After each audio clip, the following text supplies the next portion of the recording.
요한복음 20장 1절입니다. 안식 후 첫날 일찍이 아직 어두울 때에 막달라 마리아가 무덤에 와서 돌이 무덤에서 옮겨진 것을 보고 시몬 베드로와 예수께서 사랑하시던 그 다른 제자에게 달려가서 말하되 사람들이 주님을 무덤에서 가져다가 어디 두었는지 우리가 알지 못하겠다 하니 베드로와 그 다른 제자가 나가서 무덤에 갈새 둘이 같이 다름질하더니 그 다른 제자가 베드로보다 더 빨리 달려가서 먼저 무덤에 이르러 굽으려 세마포 놓인 것을 보았으나 들어가지는 아니하였더니 시몬 베드로는 따라와서 무덤에 들어가 보니 세마포가 놓였고 또 머리를 쌌던 수건은 세마포와 함께 놓이지 않고 딴 곳에 쌌던 대로 놓여 있더라. 그때야 무덤에 먼저 갔던 그 다른 제자도 들어가 보고 믿더라. 그들은 성경에 그가 죽은 자 가운데서 다시 살아나야 하리라 하신 말씀을 아직 알지 못하더라. 이에 두 제자가 자기들의 집으로 돌아가니라. 이제 20장은 부활의 이러한 장면을 다른 복음서와 또 비슷하게 소개하고 있습니다. 그러면서도 또 요한복음은 다른 복음서에서 소개하고 있지 않는 특별히 그리스도의 이러한 신성을 더욱 강조하는 그러한 초점에 맞춰서 그리스도의 부활의 또 이러한 위대함들을 또 신학적으로 교리적으로 설명하는 형태로 또 우리에게 아주 풍성하게 부활을 가르치고 있습니다. 안식 후 첫날 이러면서 막달라 마리아가 이렇게 예수님을 가장 먼저 이렇게 만나는 그러한 장면으로 소개가 됩니다. 결국 무덤이 열린 것을 보고 베드로와 요한이 이제 올 수 있도록 가서 소개를 했고 결국 베드로와 요한이 달려와서 그 무덤을 이렇게 살펴보는 장면이 보여집니다. 그럴 때 이제 6절에 보게 되면 세마포의 이제 이러한 장면이 나옵니다. 또 그 다음에 머리를 쌌던 수건은 다른 곳에 이렇게 개켜 있더라. 또 딴 곳에 쌌던 대로 놓여 있더라. 이렇게 표현이 되어 있습니다. 이건 요한복음에서만 이렇게 아주 독특하게 또 이렇게 표현하고 있습니다.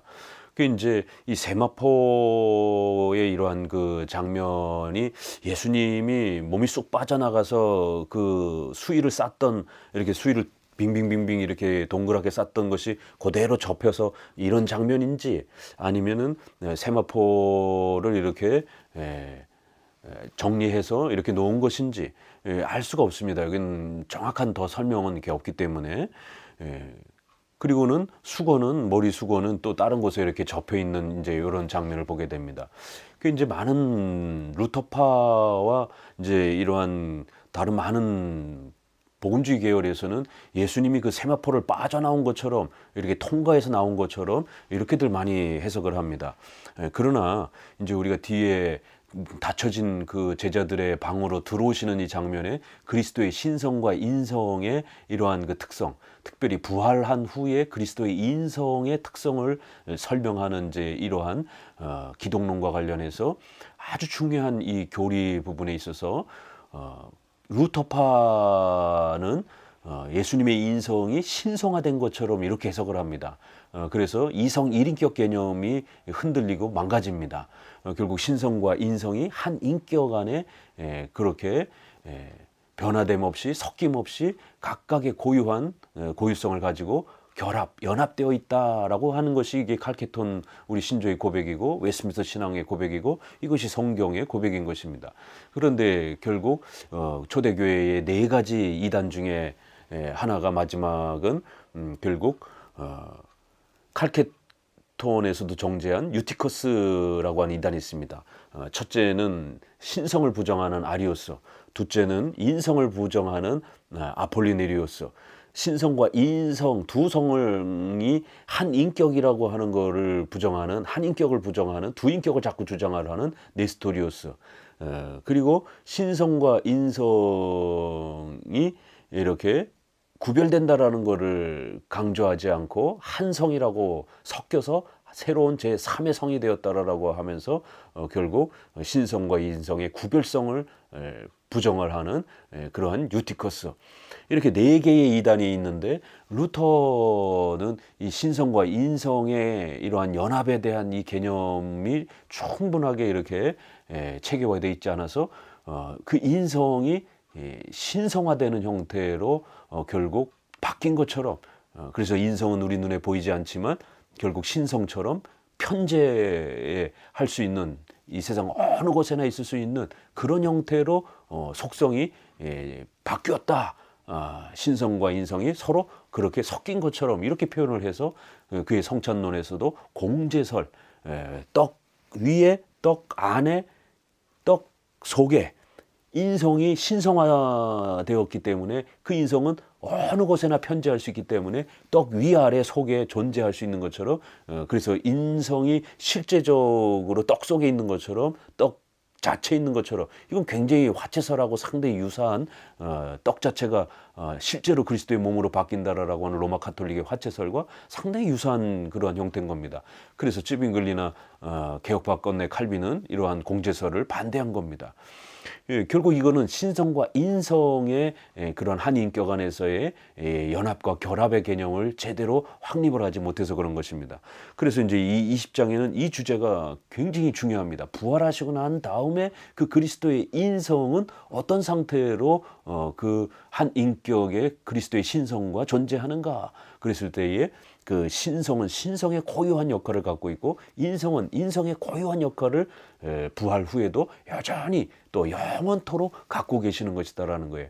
한 분 예수님, 한 인격이신 예수 그리스도 안에 신성과 인성을 동시에 가지고 계시되 절대로 섞이거나 또 서로 교체되는, 체인지되는 이러한 전환, 또 이러한 바뀌는 형태가 아니라는 것입니다. 이게 이제 칼케톤 신조가 그렇게 거절한 고대의 4개 이단의 그러한 기독론의 잘못된 신성과 인성에 대한 이해를 거절하고, 한 인격의 신성과 인성이 연합되고 결합되어 있다라고 이렇게 성경적으로 고백해 준 내용입니다. 그렇기 때문에 이 20장에서 이제 첫 번째 이 세마포를 벗어나는 이 장면에 있어서도 세마포를 인성이 신성처럼 되어 가지고 쑥 빠져나오는 이런 거를 이렇게 너무 지나치게 상상하면 안 됩니다. 존 메가더도 그렇게 해석하고, 루터도 이제 그런 방식으로 복음주의권 내에서는 인성이 신성처럼 되어서 막 여기저기 막 이렇게 통과해 다니고 막 여기저기 동시에 존재할 수 있고 막 이런 것처럼 인성의 한계를 초월해 있는 것처럼 이렇게 자꾸 주장을 합니다. 그러나 예수님의 그 부활 장면에 보게 되면 제자들이 보고 만질 수 있는, 또 제자들과 함께 계셨던 그 몸 그대로 동일한 몸으로 부활하신 걸 알 수가 있습니다. 다만 그 성질이 변한 것을 알 수가 있는 것입니다. 배고프고 아프고 힘들고 이런 인간의 육체의 성질이 아주 신령하게 바뀐 정도이지, 인성의 그 고유한 성질은 그대로 갖고 계시는 것입니다. 살도 있고 뼈도 있고 잡수시기도 하고 그렇게 걸어 다니시기도 하시는 그런 인간의 이러한 몸의 실제성을 그대로 부활 후에도 가지고 있는 것이지, 부활한 후에는 갑자기 인간의 몸이 신성화돼 가지고 막 여기저기 연기처럼 떠돌아다니고 이런 게 아니라는 것이죠. 그렇기 때문에 인성의 그 고유함은 그대로 부활 전이나 부활 후나 동일한 몸이라는 겁니다. 그래서 고린도전서에서도 신령한 몸 이렇게 표현합니다. 반드시 동일한 몸이라는 거예요. 그러나 그 성질이 좀 더 아주 영광스럽게 바뀐 신령한 상태라는 거예요. 그래서 두 개를 결합해서 신령한 몸 이렇게 아주 놀랍게 표현하는 겁니다. 그래요, 이 세마포를 어떻게 벗어났는가에 대한 부분은 더 이상 성경에 설명이 없기 때문에 우리는 그 부분에 대해서는 침묵하는 것입니다. 인성이 갑자기 연기처럼 변해서 쑥 빠져나왔다 이렇게 굳이 해석할 필요가 없고, 수건이 이렇게 개켜 있는 것처럼 정돈된 그런 개념입니다. 예수님이 부활하고 나셔서 그 세마포는 이쪽에다 놓으시고 또 그 수건은 이쪽에다가 이렇게 잘 정돈해 놓으시고, 그리고 무덤을 빠져나오신, 그것으로도 충분히 얼마든지 그리스도의 부활의 위대함을 설명할 수 있는 것입니다. 자칫 마치 그 수위를 쌌던 그 장면 그대로 그냥 폭삭 가라앉은 것처럼, 그래서 몸이 쏙 빠져나온, 몸이 이렇게 연기처럼 빠져나온 것처럼 이렇게 설명하다가는 그리스도의 인성의 실제성을 파괴하는 이러한 또 오류를 범할 수 있기 때문에 상당히 조심스럽게 이렇게 해석해야 합니다. 11절, 마리아는 무덤 밖에 서서 울고 있더니 울면서 굽으려 무덤 안을 들여다보니 흰 옷 입은 두 천사가 예수의 시체 뉘었던 곳에 하나는 머편에 하나는 발편에 앉았더라. 천사들이 이르되 여자여 어찌하여 오느냐? 이르되 사람들이 내 주님을 옮겨다가 어디 두었는지 내가 알지 못함이니이다. 이 말을 하고 뒤로 돌이켜 예수께서 서 계신 것을 보았으나 예수신 줄을 은 알지 못하더라. 예수께서 이르시되 여자여 어찌하여 울며 누구를 찾느냐 하시니 마리아는 그가 동산직인 줄 알고 이르되 주여 당신이 옮겼거든 어디 두었는지 내게 이르소서. 그리하면 내가 가져가리이다. 예수께서 마리아야 하시거늘 마리아가 돌이켜 히브리 말로 라보니여 하니 이는 선생님이라는 말이라. 예수께서 이르시되 나를 붙들지 말라. 내가 아직 아버지께로 올라가지 아니하였노라. 너는 내 형제들에게 가서 이르되 내가 내 아버지 곧 너희 아버지 내 하나님 곧 너희 하나님께로 올라간다 하라 하시니 막달라 마리아가 가서 제자들에게 내가 주를 보았다 하고 또 주께서 자기에게 이렇게 말씀하셨다 이르니라. 여기 이제 막달라 마리아를 다시 만나는 장면이 이제 소개가 되는데요. 여기에도 이제 이 장면 속에서도 그리스도의 부활하고 난 뒤에 그 인성의 고요함이 실제적 몸을 가지신 그러한 인성이다라는 것을 요한복음은 이렇게 신학적으로 또 좀 더 교리적으로 풍성하게 그거를 드러내려고 이렇게 더욱 강조하는 것을 알 수 있습니다. 마리아가 예수님을 이렇게 뒤를 돌이켜 보았습니다. 근데 예수께서 서 계신 것을 보았으나 예수신 줄을 알지 못하는 것이에요. 이제 바로 이 장면하고 또 예수님이 나를 만지지 말라라는 이제 이러한 예수님의 독특한 권면 때문에 또 왜 마리아가 예수님을 못 알아봤을까라고 했을 때 그 인성이 아주 이상한 형태로 바뀌신 것처럼 이렇게 이제 루터와 루터파에서는 그 인성의 변화성에 너무 지나치게 이렇게 강조를 한 것입니다. 그렇기 때문에 이 인성에 대한 기독론 논쟁이 이제 후에 개혁파와 루터파 건내에서 엄청나게 이제 논쟁이 됩니다. 이거를 엑스트라 칼빈니즘이라고 영어로는 이렇게 표현하고 라틴어로는 엑스트라 칼빈니스티쿰이라고 이렇게 표현하면서 16, 17세기 때에 아주 놀라운 그 그리스도 인성에 대한 논쟁이 촉발이 되면서 인성에 대한 이러한 아주 독특한 이해를 개혁주의, 칼빈주의가 가지고 있다라고 해서 반대자들이 우리를 개혁주의를 조롱하고 비난하는 표현으로 바깥에서 엑스트라는 여분, 바깥에 남은 이런 이제 뜻입니다. 그래서 라틴어로 고어로 가게 되면 바깥에서 이런 뜻이 강합니다.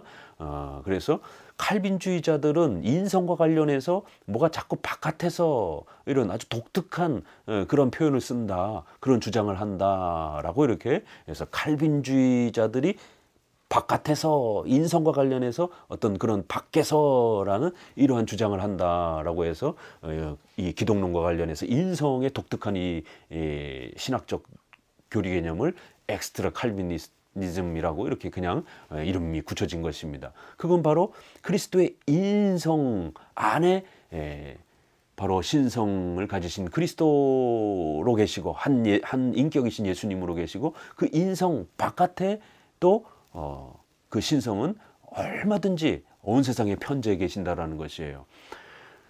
예수님의 인성이 어떻게 존재하는가에 대한 이제 이 논쟁 때문에 바로 이제 논쟁이 벌어진 것입니다.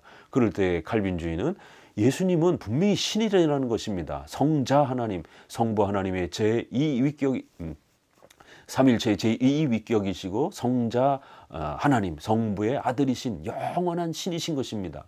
그렇기 때문에 그 신성은 온 세상에 편재하실 수 있는 것입니다. 그러한 성자 예수님께서 이 땅에 인간의 몸을 취하여 마리아의 몸에서 그렇게 태어나시고 이 땅에 오신 것입니다. 그럴 때 그 마리아의 몸에 아기로 계신 바로 그 인간 예수님은 신입니까? 인간입니까? 이렇게 이제 우리가 질문하게 되면 굉장히 좀 고민스럽죠. 그럴 때 우리가 칼케톤 신조를 따라서 한 인격의 신성과 인성을 함께 가지고 계신다라고 하는 것이 성경의 그리스도에 대한 고백이다라는 것을 꼭 기억하시면 됩니다. 그러면 마리아의 뱃속에 계신 그 아기 예수님, 인성을 가지신 그 예수님은 바로 신성을 함께 가지신 그리스도이신 것입니다. 인간의 몸을 취하셨지만 신성을 가지신 성자가 인간의 몸을 취하여 신성과 인성을 함께 한 인격에 가지신 것입니다. 그렇지만 그 신성은 그 인성으로 우리가 이렇게 항아리에 연기를 쏙 집어넣듯이 그 엄청나게 퍼져 있는 신성을 인성에다가 이렇게 쑥 가둬놓는 그런 개념이 아닌 것입니다. 인성은 온 우주 만물에 편재한 것이에요. 아니, 신성은 그렇게 편재한 것입니다. 그리고 인간의 몸을 취하셨을 때 그 인간의 몸 안에 신성과 인성이 함께 계실 수 있는 거예요. 그리고 인성 바깥에도 신성이 계실 수 있는 것입니다. 신성은 온 세상에 계시는 것이기 때문에 그러한 신적 권능을 가지신 그리스도께서 인성을 취하셔서 그 인성과 함께 한 인격을 또 구성하시기도 하신 것이에요. 이게 바로 그리스도에 대한 신성의 독특한 고백과 그 신성이 인성과 어떻게 함께 계시는지, 바로 그 인성 안에도 계시고 또 인성 바깥에도 그렇게 그리스도의 신성은 존재하시는 것입니다. 그렇지만 인성은 인간의 몸이기 때문에 우리 인간처럼 고유하고 제한된 시간과 공간에 이러한 제한된 그러한 특징을 갖는 것이 인간의 몸의 특징인 것입니다. 그래서 이 땅에서 밥을 먹고 걸어다니고 시공간의 제한을 받으시는 것처럼 그렇게 부활하시고 난 이후에도 걸어다니시고 시공간의 제한을 받으시면서 여기저기 이렇게 동시에 여러 몸이 존재하고 이럴 수 없는 것입니다. 연기처럼 막 이렇게 날아다니고 막 공간을 뚫고 다니고 이럴 수 없는 것입니다. 그렇기 때문에 인성 그대로의 모습인 것입니다.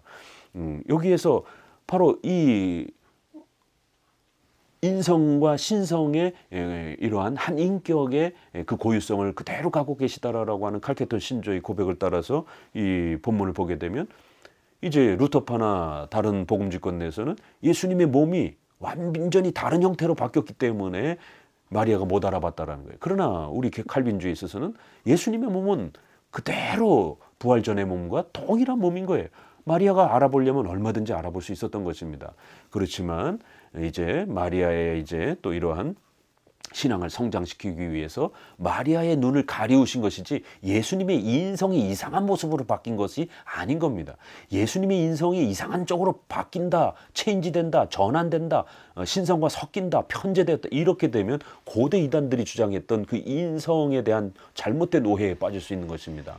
그렇기 때문에 인성은 그대로 똑같은 겁니다. 마리아가 눈이 가리워져서 아직 신앙이 성숙하지 못해서 예수님을 제대로 못 알아보는 겁니다. 누가복음에는 엠마오로 가던 제자가 분명히 예수님이 곁에서 같이 가면서 대화도 하는데 전혀 예수님을 알아보지를 못하는 거예요. 그 장면도 예수님의 인성이 이상한 형태로 바뀌었기 때문에, 연기처럼 바뀌었기 때문에 이런 게 아닙니다. 그대로의 예전에 제자들과 함께 다녔던 몸, 그대로의 몸인 것이에요. 그렇지만 제자들이 불신앙에 빠져서 아직 예수님을 제대로 못 바라보는, 눈이 가리워지는 그러한 연약함의 모습을 볼 수가 있는 겁니다. 또 여기서도 예수님을 붙잡지 말라 이런 거는 예수님의 몸이 갑자기 이상한 형태로 바뀌었기 때문에 이렇게 해석하면 안 되는 겁니다. 예수님의 몸은 그대로의 몸인 것입니다. 결국 여기서는 못 만지겠지만 뒷부분에 가서 도마를 만났을 때는 손가락에, 옆구리에 만져봐라 라고 이렇게 또 초대하십니다. 그러니까 도마에게는 만져보라고 그랬고 마리아에게는 만져보지 못하게 했습니다. 분명히 이런 차이가 있는 거예요. 어떤 그 대상에 따라서 만지도록 초대도 하고 못 만지게 한 것이지, 예수님의 몸이 이상하게 변했기 때문에 함부로 만지게 되면 큰일 나는 것처럼 이렇게 설명하면 안 된다는 겁니다. 인성이 변화된 것처럼, 인성이 어떤 다른 물질로 바뀐 것처럼 이렇게 해석하면 큰일 난다는 거예요. 마리아가 아직도 여전히 육신적인 그러한 모습으로 예수님을 기대했기 때문에 그러한 방식으로 예수님을 계속해서 찾고 기대하지 말라라고 꾸중하시면서 이제는 새로운 방식으로 예수님을 소망하도록 마리아의 또 그런 연약한 예수님에 대한 기대를 끌어올리시기 위해서 예수님을 만지면서 믿으려고 하는 그런 너무 지나친 집착에 대한 이런 부분들을 이제 이렇게 또 차단을 하신 것입니다. 나를 붙들지 말라. 내가 아직 아버지께로 올라가지 아니하였다. 그래서 예수님이 사라지고 난 다음에, 이제 인성이 사라지고 난 다음에 성령의 도우심으로 말씀을 믿는 그러한 신앙으로 마리아가 성장해 갈 수 있도록 너무 예수님의 그 만질 수 있는 그 몸에 집착하지 말라고 이렇게 꾸중하시는 것입니다. 결국 이제 예수님의 이러한 부활 승천을 통해서 구원의 위대한 역사가 완성될 것이고 내가 내 아버지 곧 너희 아버지 내가 내 하나님 곧 너희 하나님께로 올라간다라고 이렇게 승천을 소개하면서 부활과 승천까지 이루어져야 제2 보혜사 성령이 또 이 땅에 오시고 그래서 이제는 예수님의 몸을 만지는 게 아니라 결국 성령의 도우심으로 우리가 말씀을 믿으면서 예수님을 믿는 이러한 새로운 또 신앙의 이러한 또 방식들이 온 세상에 퍼지는 신약적 교회의 시대가 올 것이기 때문에 예수님을 직접 손으로 만지는 이런 방식에 너무 집착하지 말라고 이렇게 제안을 하고 계시는 것을 볼 수가 있습니다. 19절 이날 곧 안식 후 첫날 저녁 때 제자들이 유대인들을 두려워하여 모인 곳의 문들을 닫았더니 예수께서 오사 가운데 서서 이르시되 너희에게 평강이 있을지어다 이 말씀을 하시고 손과 옆구리를 보이시니 제자들이 주를 보고 기뻐하더라. 예수께서 또 이르시되 너희에게 평강이 있을지어다 예수께서 나를 보내신 것 같이 아버지께서 나를 보내신 것 같이 나도 너희를 보내노라 이 말씀을 하시고 그들을 향하여 숨을 내쉬며 이르시되 성령을 받으라.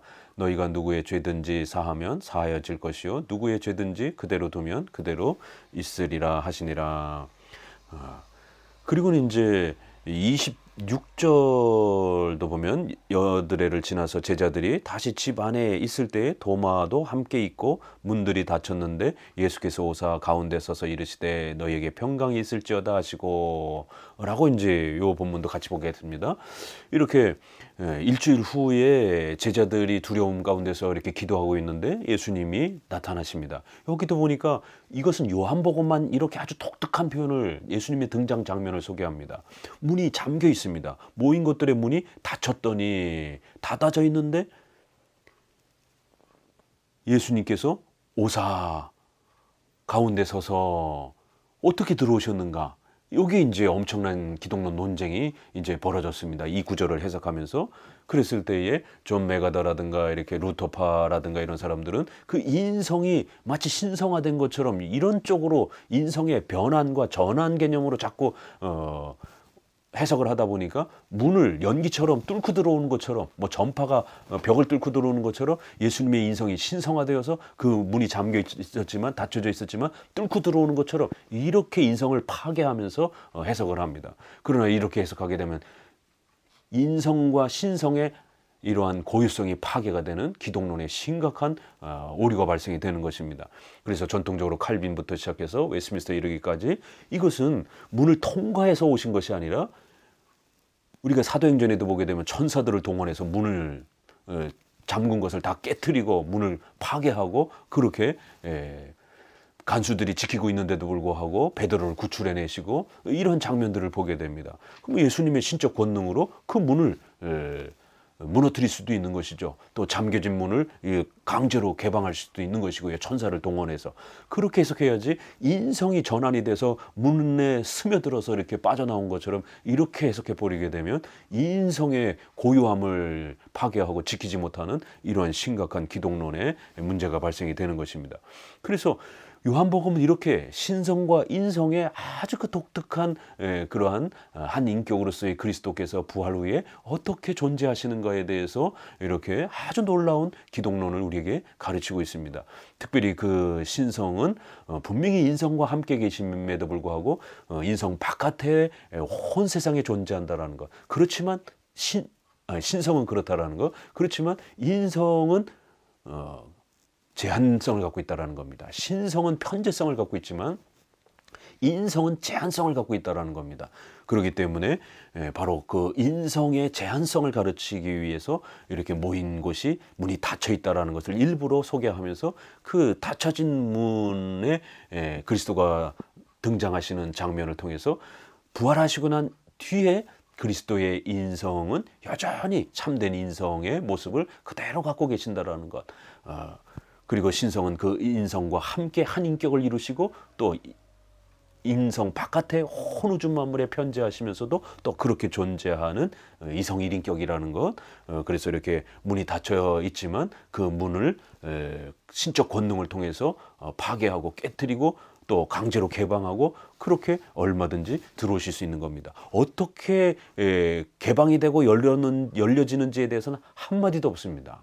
설명해 주지 않습니다. 그냥 닫혀 있는데 들어오셨다. 그리고 거기 서 계셨다라고만 돼 있는 겁니다. 그러니까 이거는 스며들었다 왔다라고 굳이 해석할 필요 없이 얼마든지 문을 강제로 개방하고 오사 닫혀져 있었지만 신적 권능을 가지고 얼마든지 예수님이 부활 전에도 신적 권능을 가지고 여러 기적을 일으키신 것처럼 이렇게 부활 후에도 신성과 인성을 함께 갖고 계시면서 특별히 그 인성의 고유함을 그대로 갖고 계시면서 신적 권능으로 그 문을 강제로 개방하고 얼마든지 들어오실 수 있기 때문에 인성의 고유함을 지키면서 그렇게 해석해 줘야 됩니다. 그래서 요한은 26절에 여드레를 지나서 또 이렇게 도마가 있는 그곳에 그렇게 또 똑같은 장면으로 문들이 닫혔는데 예수께서 들어오셨다라고 이렇게 잠겼는데 들어오셨다. 이게 스며서 들어온 것인지 아니면 문을 깨트리고 들어오신 것인지 성경은 침묵하고 있습니다. 그러나 우리는 인성의 고유함 때문에 스며 들어온다라고 해석하면 안 되고 반드시 그 문을 강제로 개방하고 들어오는 형태로 인성의 고유성을 지켜야만 합니다. 그리고는 이제 예수님의 몸의 실제성을 그 20절에 이 말씀을 하시고 손과 옆구리를 보이시면서 봐라 이러면서 실제 몸이라는 걸 강조하는 거예요. 그렇기 때문에 앞부분의 19절이나 26절을 함부로 그렇게 스며들어온 것처럼 해석하면 안 됩니다. 26절 그 다음에도 27절을 보면 도마에게 이르시되 내 손가락을 이리 내밀어 내 손을 보고 내 손을 내밀어 내 옆구리에 넣어보라. 그리하여 믿음 없는 자가 되지 말고 믿는 자가 되라. 이러면서 봐라. 예수님이 똑같이 먹고 마셨던 제자들과 함께 다녔던 그 동일한 몸이라는 것을 만져봐라 라고 이렇게 하면서 그 동일한 인성, 참된 인간이심을 그대로 증명하시는 것이에요. 그리고 제자들이 다 알아보게 도와주는 것입니다. 근데 만약에 인성이 완전히 이상한 연기처럼 변해서 거기를 벽을 뚫고 들어오셨다면 제자들이 어떻게 알아보겠습니까? 어떻게 만져보겠습니까? 그래서 문맥을 보게 되면 분명히 문을 강제로 개방하고 인성의 고유함을 지키면서 들어오셨고 그리고 들어와서는 제자들에게 자신의 몸을 만지도록 그렇게 도와주시면서 부활 후에도 신성과 인성을 한 인격에 이성 일인격 형태로 가지고 계시는 바로 그러한 그리스도이심을 우리에게 이렇게 신학적으로 교리적으로 그 그리스도의 신인성을 어떻게 이해해야 될지를 아주 놀랍게 소개합니다. 그러면서 이제 마지막 권면은 아버지께서 나를 보내신 것 같이 나도 너희를 이제 온 만방에 보내서 전도자의 사명을 감당할 수 있도록 하겠다라고 선교의 명령, 전도의 명령을 주십니다. 그렇지만 이것은 개인의 그런 전도 명령이 아니라 사도들에게 주는 명령이기 때문에 교회를 세우라고 하는 목회적 명령입니다. 마태복음도 땅끝까지 이르러 그렇게 그리스도의 증인이 되고 세례를 주고 이렇게 교회를 세우라고 하는 목회적 명령, 목사들이 세례를 주는 것이지 성도들이 세례를 줄 수 있는 건 아닙니다. 그렇기 때문에 사도들이 설교하고 세례를 주고 또 그 사도들의 이러한 설교권과 또 성례권과 이런 것들을 물려받은 목회자가 직접적으로 그 사명을 받고 성도들은 교인으로 참여하는 방식으로 유형교회를 세우는 그러한 사명을 주신 겁니다. 요한복음도 이렇게 마지막은 파송 명령을 내리고 또 너희가 누구의 죄든지 사하면 사하여질 것이고 누구의 죄든지 그대로 두면 그대로 있으리라. 이거 마태복음 16장의 천국 열쇠권에 대한 내 교회를 세운다. 그리고 천국 열쇠를 준다. 바로 그리고 그 천국 열쇠를 통해서 천국의 문을 열고 닫는 이런 바로 유형 교회의 존재와 그 권위를 소개할 때 썼던 아주 중요한 표현입니다. 그래서 복음이라고 하는 이 천국 열쇠를 가지고 사람들의 죄를 그렇게 용서할 수 있는 그 복음을 듣게 되면 용서를 받는 것이고 복음을 거절하면은 결국 천국 문이 닫혀지는 것입니다. 그렇기 때문에 천국 문을 열고 닫는 것은 하나님이 용서를 주는 건 하나님이 주시는 것이에요. 그러나 목회자들은 이제 하나님이 맡겨주신 그러한 설교의 복음을 증거하는 그런 권한으로서 복음의 이러한 그 섬기는 봉사자로서 그렇게 누구의 죄든지 사하면 또 그대로 두면 이렇게 죄의 용서와 또 정죄의 책망을 할 수 있는 그런 설교권의 개념을 주신 것입니다. 죄의 실제적 용서는 하나님이 하시지만 그 수단으로서 목회자들의 설교와 교회를 사용하시기 때문에 그렇게 교회가 복음을 전파하면서 또 이렇게 세례를 주고 회개하는 자들에게 세례를 줘서 구원을 보증하는 이러한 교회의 이러한 유형교회의 회개와 신앙과 또 세례의 이러한 질서를 통해서 우리가 용서받고 하나님의 자녀가 된다라고 하는 이러한 질서들을 소개하는 것이죠. 이게 다 교회의 사명이고 목회적인 그런 사명인 것입니다. 숨을 내쉬며 이르시되 성령을 받으라. 이건 이제 오순절 성령의 역사를 예언하는 그런 형태로 이미 성령을 다 가지고 있는 사도들이죠. 고린도 후서에 있는 것처럼 누구든지 성령으로 하지 아니하고서는 예수님을 주라 할 수 없다. 성령을 받지 않고서는 절대로 중생될 수 없고 예수님을 고백할 수 없습니다. 반드시 성령을 받았기 때문에 예수님을 고백한 거예요. 이미 제자들은 다 성령을 갖고 있는 것입니다. 그러나 이렇게 또다시 성령을 이렇게 새롭게 받는다는 것은 이제 장차 오순절에 이러한 전 세계로 복음이 퍼져가는 이러한 강력한 방식으로의 이러한 성령의 역사를 이렇게 아직은 그런 방식으로는 오지 않았기 때문에 이제 성령이 계시다 안 계시다 이런 개념이 아니라 이제 제자들에게만 구원의 복음의 역사가 펼쳐졌던 것이 이제 온 세상에 이제 이렇게 이방인에게까지도 복음이 펼쳐지는 그런 강력한 복음의 새로운 신약의 시대를 이제 이렇게 오순절 성령의 임하심으로 성령이 마치 다시 오시는 것처럼 이렇게 표현하면서 새로운 신약의 성령의 이런 교회 시대가 올 것이다라고 예수님은 예언해 주셨고 요한복음에서는 이렇게 숨을 내쉬며 이르시되 이것도 우리가 목사들이 부흥사들이 막 남용하면서 성도들을 막 쓰러뜨리고 예수님을 막 자기 종부리듯 하는 이런 아주 성령 모독적인 이런 행동들을 합니다. 이거는 절대로 함부로 성경이 있다고 따라하면 안 됩니다. 성령께서 성자 예수님께서 성령을 파송하시는 그러한 장면입니다.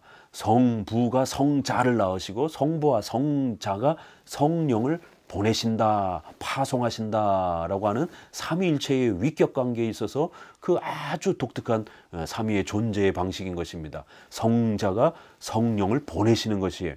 그래서 숨을 내쉬며 성령을 보내시는 이러한 모습을 이렇게 제자들에게 성자와 성령의 위격 관계를 아주 놀랍게 이렇게 비유적으로 마치 숨을 내쉬는 이런 모습을 통해서 제2 보혜사가 너희에게 또다시 주어짐으로 새로운 복음의 신약의 교회의 시대가 도래할 것이다라는 것을 예언해 주는 것을 알 수가 있습니다.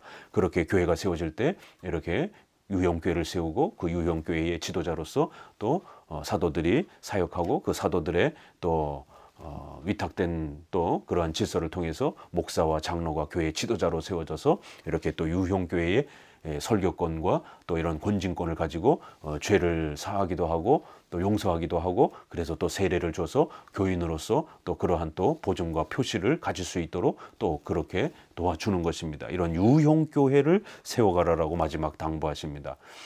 24절 12제자 중 하나로서 디두모라 불리는 도마는 예수께서 오셨을 때 함께 있지 아니한지라 다른 제자들이 그에게 이르되 우리가 주를 보았노라 하니 도마가 이르되 내가 그의 손에 못자국을 보며 내 손가락을 그 못자국에 넣으며 내 손을 그 옆구리에 넣어 보지 않고는 믿지 아니하겠노라 하니라. 28절로 가서요. 도마가 대답하여 이르되 나의 주님이시여 나의 하나님이시니이다. 예수께서 이르시되 너는 나를 본 거로 믿느냐? 보지 못하고 믿는 자들은 복되도다 하시니라. 예수께서 제자들 앞에서 이 책에 기록되지 아니한 다른 표적도 많이 행하셨으나 오직 이것을 기록함은 너희로 예수께서 하나님의 아들 그리스도이심을 믿게 하려 함이요 또 너희로 믿고 그 이름을 힘입어 생명을 얻게 하려 함이니라.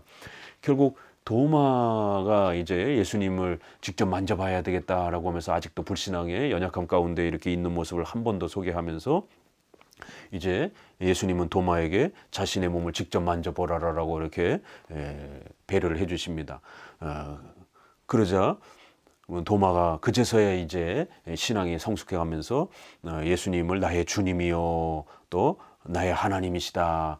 이제 마태복음 16장에는 그 베드로의 유명한 고백이 주는 그리스도시요 살아계신 하나님의 아들이십니다라는 것이 아주 유명한 고백이지만 이제 요한복음에서는 주님은 나의 주님이시요 나의 하나님이십니다. 나의 주님이요 나의 하나님이십니다.